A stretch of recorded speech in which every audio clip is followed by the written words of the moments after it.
Hackers continue to cause trouble in Asia. Indonesia hopes partnering with the United States will deter China from encroaching on its waters, and Beijing revokes some privileges from mainlanders when traveling to Hong Kong. These stories are coming up next. This is the Asia Brief.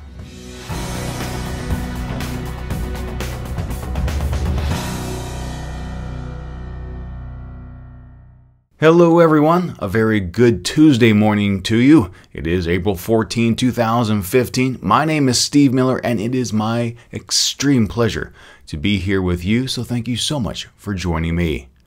Kicking things off, on Friday's edition of Asia News Weekly, I mentioned that President Obama's executive order criminalizing actions by hackers would do absolutely very little to stop those adept at carrying out attacks behind digital veils.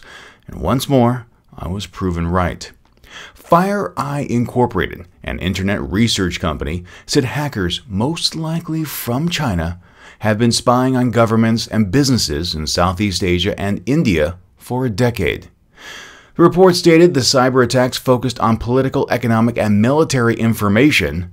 The report's authors noted, quote, "Such a sustained planned development effort coupled with the hacking group's regional targets and mission led us to believe that this activity is state-sponsored, most likely by the Chinese government."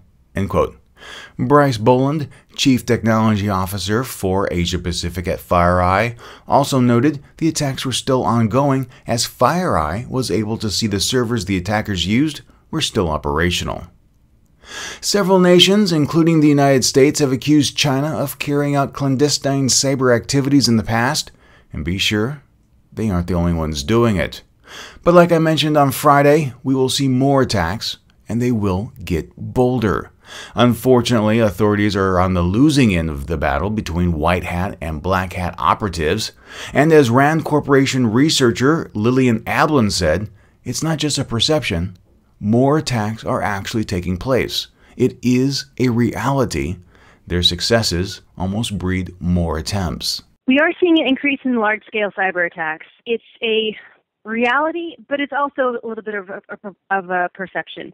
And let me go into that a little bit. There have been many cyber attacks in the past, ones that we may not have seen.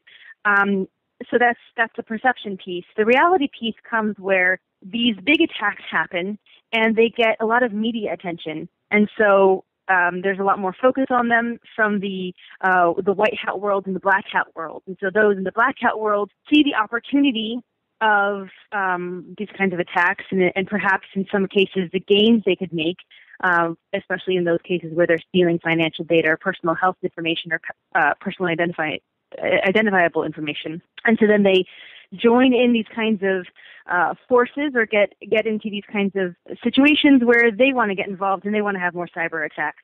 So there is both the reality and the perception.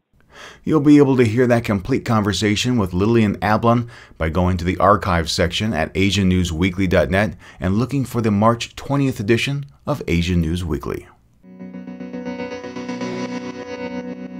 While Indonesia isn't directly involved with a myriad of competing claims in the South China Sea, it has accused China of trying to incorporate its Natuna Islands into its territory as part of the 9-dash line. Now Jakarta is looking to partner with the United States as a deterrent. Indonesian Navy spokesman Manahan Simarangkir said the joint military drill held with the United States over the weekend was the second such one conducted, and the two nations are planning a third for next year. The drills included the use of surveillance and patrol aircraft capable of detecting surface vessels and submarines. Indonesia said the joint exercises aren't in response to any particular threat, but if a nation is weak and worried about China encroaching, what better way to deter further activity than to invite the United States in for some war games? All that being said, Simarangkir concluded, quote, "It is important to remember Indonesia is not involved in any disputes in the South China Sea. We don't want an incident in the South China Sea and are committed to the diplomatic approach we have always taken." End quote. Tensions continue to run high between Hong Kongers and those from the mainland. While much of the news this past year has focused on the pro-democracy movement, during February and March of 2015, clashes erupted in Hong Kong between residents and those from the mainland referred to as parallel traders. Hong Kongers objected to mainlanders arriving in droves, purchasing everything under the sun for sale back on the mainland. The practice placed a stress on relations and erupted in clashes on more than one occasion. The Ministry of Public Security's Exit Entry Administration Bureau will restrict residents to one Hong Kong visit a week as opposed to unlimited access.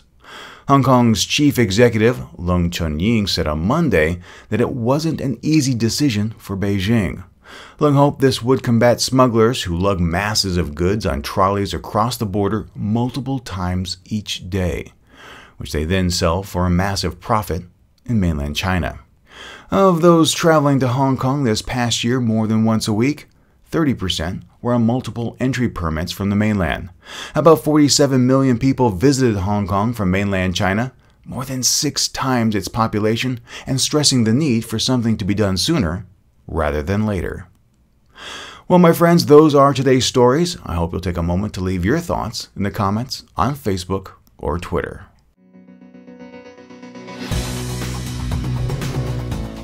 To keep up with more news from the region, please follow Asian News Weekly on Facebook or Twitter. You can also send an email to the show with your questions, your comments, and your feedback. That email address is podcast@asiannewsweekly.net.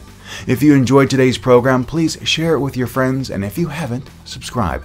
It's free and easy to do. Just go to our website, asiannewsweekly.net, and click on the subscribe tab. You can also do it in your favorite podcast application like iTunes or Stitcher. That's it for me today. My name is Steve Miller, and please remember to be true to yourself and always be awesome.